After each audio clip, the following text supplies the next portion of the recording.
مگر اب یہ بتائیے نہال ہاشمی صاحب کہ ایک طرف سے وکیل کہہ رہے ہیں کہ جی وکلا کنونشن ہونی چاہیے، دوسری سائٹ پہ آپ یہ بھی بتائیے جو بڑی اہم بات ہے کہ یہ جو بینچ ہوگا اس کا دائرہ کار کیا ہونا چاہیے؟ ہم تو بلا لیتے ہیں سیاستدانوں کو اور وزراء اعظم کو بلا لیتے ہیں، کنٹیمپٹ آف کورٹ بھی ان کے اوپر ہو جاتی ہے، مگر کیا اداروں کے سربراہان کو بلایا جائے گا اس عدالتی کارروائی کے دوران؟ منیز، میرے آپ کے سوال کے دو اینگل ہے جواب دینے کے میرے پاس، ذرا صبر سے سنیے گا۔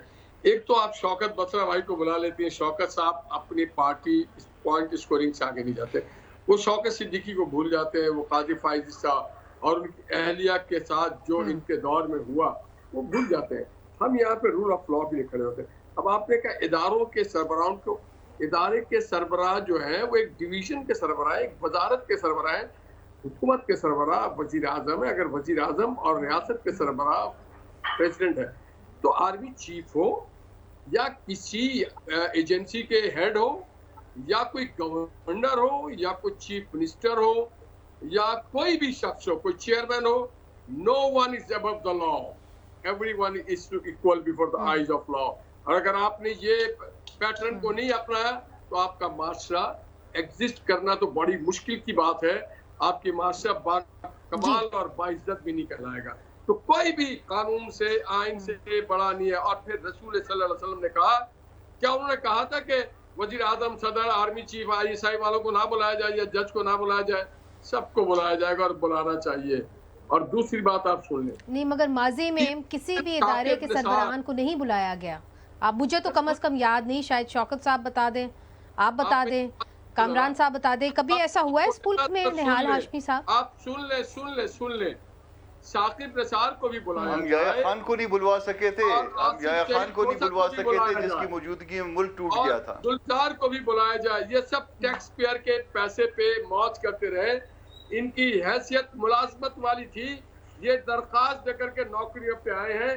تو جو لوگ بھی ٹیکس پیئر ہیں وہ ان کو پابند کیا جائے، پاکستان کی عدالتوں کے آگے آ کر کے سر نگو کرے اور پھر یہ عہد کرے۔ دیکھیے اچھا نہیں مگر دیکھیں نہال صاحب، دیکھیں ہم یہ تو تقریر ہو گئی نا، اب بات یہ ہے کہ حقائق کے اوپر اگر ہم آئیں یہ سچ ہے تو سر یہ تو اس لیے کیونکہ تو ثاقب نثار کو بھی بلانا ہوگا، آپ کو کھوسا کو بھی بلانا ہوگا، آپ کو فیض کو بھی بلانا ہوگا۔ یہ صرف نہیں ہوگا کہ نواز شریف کو بلا لے اور کام چل جائے۔ ٹھیک، جو سب سے اہم لوگ ہوتے ہیں، سمجھ گئی، سابق جج صاحبان کو بھی بلانا ہوگا۔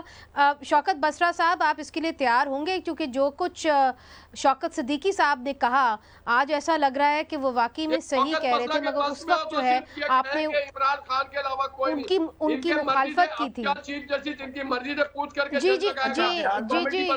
نہال صاحب، یہ نامانو والے لوگ ہیں، ان کو کیوں بلا لیتے ہیں میرے سمجھ میں نہیں آتا۔ جی شوکت بسرا صاحب، نہال صاحب، اچھا پہلی بات تو یہ ہے کہ میں کسی کو انٹرپٹ نہیں کیا منیزے، نہال صاحب کہیں ذرا تھوڑا سا ذرا صبر کر لیں۔ اچھا بات پتہ کیا منیزے، آپ بہت آئیڈیلزم کی باتیں کر رہی ہیں اور میں نہال بھائی کو سن رہا تھا، پتہ نہیں کون سی خوابوں کی دنیا میں رہتے ہیں، اور شاید یہ ان کی حکومتیں جو ہیں وہ پاکستان میں نہیں رہیں، یہ کہیں سوئٹزرلینڈ میں، کینیڈا میں یہ حکمران رہے ہیں، یہ پاکستان میں حکمران رہے ہیں۔ کون سی بات کرتے ہیں آپ؟ یہاں پر ایک دفعہ نواز شریف کو بلوایا گیا تھا تو دیکھا تھا گلو بھٹ بسوں میں بھر کر سپریم کورٹ پر حملہ کیا گیا اور ججوں نے اپنی جانیں کس طرح بچائی تھی۔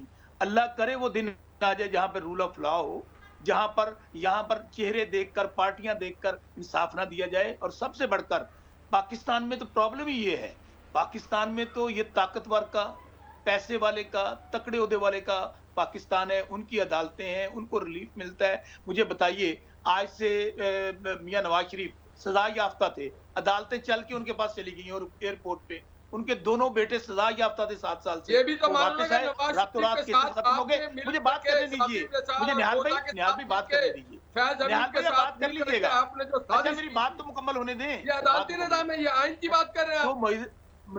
منیزے بات یہ ہے، بات مکمل کریں، مجھے وقفہ لینا ہے جی پلیز۔ ہاں اچھا مجھے بات تو کر لینے دیں بات۔ اچھا ابھی جو آخری جملہ کہہ دیجیے منیزے، ابھی جو معاملہ چل رہا ہے، میں پھر یہی کہتا ہوں کہ پاکستان میں سب سے بڑی خرابی یہی ہے کہ یہاں پر انصاف نہیں ہے۔ انصاف اگر جس دن معاشرے میں آ جائے گا، میں آج یقین سے کہہ سکتا ہوں کہ آج یہ کہہ رہے تھے اب طلب کیوں نہیں کیا، کنٹیمپٹ کیوں نہیں لگائی، او میرے بھائی